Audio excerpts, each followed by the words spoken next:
কলকাতার deputy high commission অফিসে সেখানে গিয়ে বাংলাদেশের বিরুদ্ধে তারা আজাবাজে বলেছে। বোম্বের ডেপুটি হাই কমিশন অফিসে তারা বলেছে।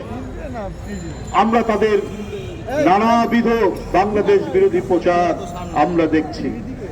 তোমরা আমাদেরকে পছন্দ করো না, তারপরেও তোমাদের জিনিস কিনতে হবে। বাংলাদেশের মানুষ তো মাথা নত করা মানুষ না। আমরা একবেলা খেয়ে থাকবো, তারপরেও আমরা মাথা নত করব না। তারা নাকি বলে ভারতের অনেক সাংবাদিক, অনেক রাজনৈতিক নেতা যে আমাদের এখানে না আসলে আপনাদের চিকিৎসা হয় না। আরে আপনারা কি বিনা পয়সায় চিকিৎসা দেন?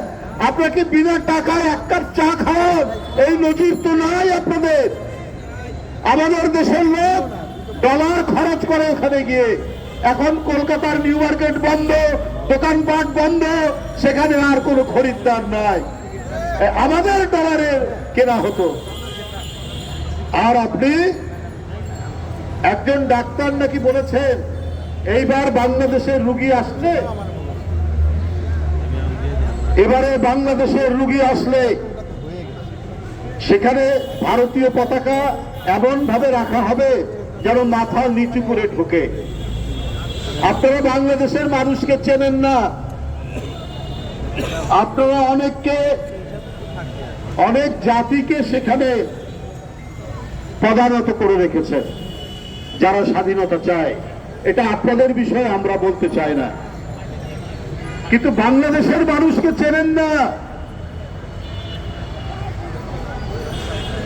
ওই পশ্চিমা পাকিস্তানি পাঞ্জাবিরাও কিন্তু এই দেশের মানুষের লুঙ্গি পরা মানুষ হাতে স্ট্যান্ডার নিয়ে নদী সাঁতরে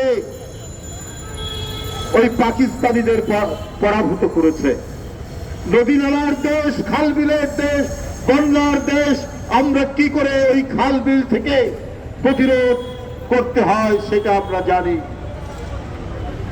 কিসের এত অহংকার আপনাদের? কেন আপনারা প্রদানত করে রাখতে চান? বলেন আমরা পেঁয়াজ না দিলে ওরা খেতে পারবে না, আমাদের আদা না গেলে আমাদের খেতে পারবে না। আমরা আপনাদের আদার দরকার নাই, পেঁয়াজের দরকার নাই।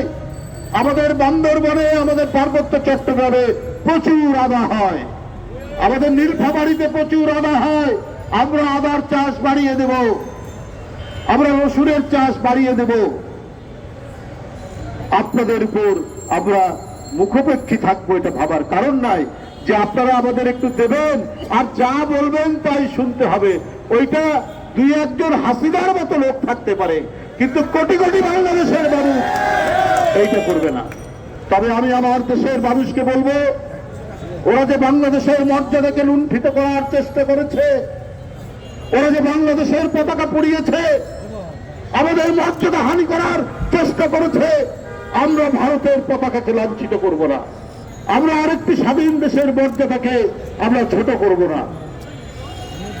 আমরা প্রত্যেক জাতির যে স্বাধীনতা, সার্বভৌমত্ব, সেটিকে আমরা সম্মান করব। আমরা ওদের মতো এরকম ছোট লোকমি করব না। গতকাল সমস্ত রাজনৈতিক দল নিয়ে প্রধান উপদেষ্টা বসেছিলেন, বৈঠক করেছেন।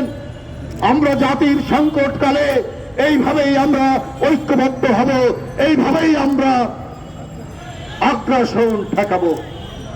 আমি আবারও বলছি, বন্ধুরা আমার, যারা আমাদেরকে অপছন্দ করে, যারা শুধুমাত্র একজন ব্যক্তি, যে ব্যক্তি বাংলাদেশের মানুষের উপর অত্যাচার করেছে, নিপীড়ন করেছে, গুম করেছে, ছাত্র জনতাকে রক্তে, রাজপথে রক্তের বন্যা ভাসিয়ে দিয়েছে, সেই হাসিনাকে, সেই আপনার নিষ্ঠুর হাসিনাকে তারা পছন্দ করে, বাংলাদেশের মানুষকে পছন্দ করে না। বাংলাদেশ টিকে থাকুক এইটা চায় না। আজকে তারা নানা ধরনের উস্কানি দিচ্ছে বাংলাদেশে মানুষের মধ্যে, বাংলাদেশের ভিতরে, কিন্তু বাংলাদেশের মানুষ তাদের উস্কানিতে পা দেয়নি। ছোট্ট দুই একটা গোষ্ঠী থাকতে পারে, তারা চিহ্নিত হয়ে গেছে, তারা বাংলাদেশের মানুষের কাছে উন্মোচিত হয়ে গেছে।